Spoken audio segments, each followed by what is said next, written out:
వైఎస్ఆర్ కాంగ్రెస్ పార్టీలో అసలు ఏం జరుగుతోంది? ఆ పార్టీ గత వైభవం దిశగా అడుగులు వేసే పరిస్థితి ఉందా? 2029 ఎన్నికల్లో సత్తా చాటే పరిస్థితి ఉందా? అసలు ఆ పార్టీలో ఏం జరుగుతోంది?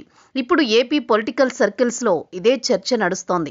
2014 ఎన్నికల్లో ఆ పార్టీ ప్రతిపక్షానికి పరిమితమయ్యింది. కానీ అనతి కాలంలోని అధికార టీడీపీకి చుక్కలు చూపించింది. కానీ ఇప్పుడు ఎందుకు ఆ పరిస్థితి లేదు? వైఎస్ఆర్ కాంగ్రెస్ పార్టీ విఫలమైందా? లేకుంటే టీడీపీ కూటమి ప్రభుత్వం గుణపాఠం నేర్చుకుందా?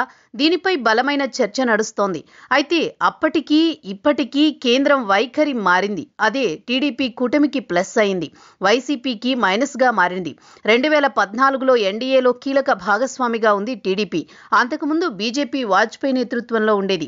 ఆ తర్వాతి స్థానం లాల్ కృష్ణ అద్వానీ అలియాస్ ఎల్కే అద్వానీతో ఉండేది. అప్పటికే చంద్రబాబు చిత్రత పని చేసేది. మిగతా నేతలతో పోల్చుకుంటే చంద్రబాబు సీనియర్ కూడా. వయసురీత్యా అటల్ బిహారీ వాజ్పేయి సీనియర్. కానీ క్షేత్రస్థాయిలోకి వచ్చేసరికి చంద్రబాబు అప్పటికే తనకు తాను నిరూపించుకున్నారు. ముఖ్యంగా నందమూరి తారక రామారావు అధికారానికి దూరం చేసి తాను సొంతం చేసుకున్నారు.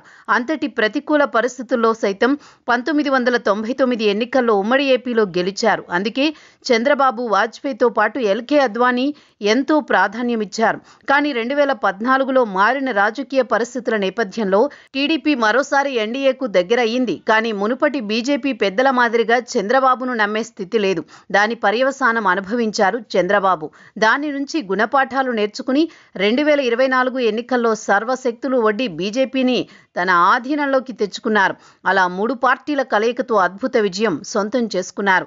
బలమైన మిత్రుడిగా ఉన్న గత పరిస్థితుల దృష్ట్యా పవన్ కళ్యాణ్ను బలమైన మద్దతుదారుడుగా మార్చుకున్నారు చంద్రబాబు. తద్వారా భారతీయ జనతా పార్టీని సైతం తన ఆధీనంలోకి తెచ్చుకున్నారు. ఎందుకంటే ఒక జాతీయ పార్టీగా 3 సార్లు అధికారంలోకి వచ్చిన పార్టీకి ప్రజా వ్యతిరేకత అనేది సర్వసాధారణం. అదే సమయంలో మిత్రుల ద్వారా బలపడాలన్నది బీజేపీ వ్యూహం. ఆ పార్టీ నేతృత్వంలోని ఎన్డీఏ ప్రభుత్వంలో పరిమితంగా ఉంది మిత్రపక్షాల పాత్ర.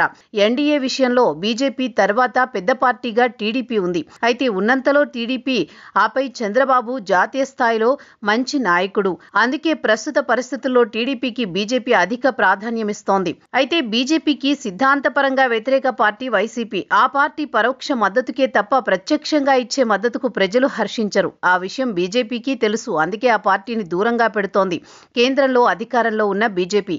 కానీ జగన్ తన వ్యక్తిగత అవసరాల దృష్ట్యా బీజేపీతో మమేకమయ్యేందుకే ప్రయత్నం చేస్తున్నారు. అది పొలిటికల్గా చాలా డ్యామేజ్ చేస్తోంది. 2014లో బలమైన ప్రతిపక్షంగా వైసీపీ ఉంది.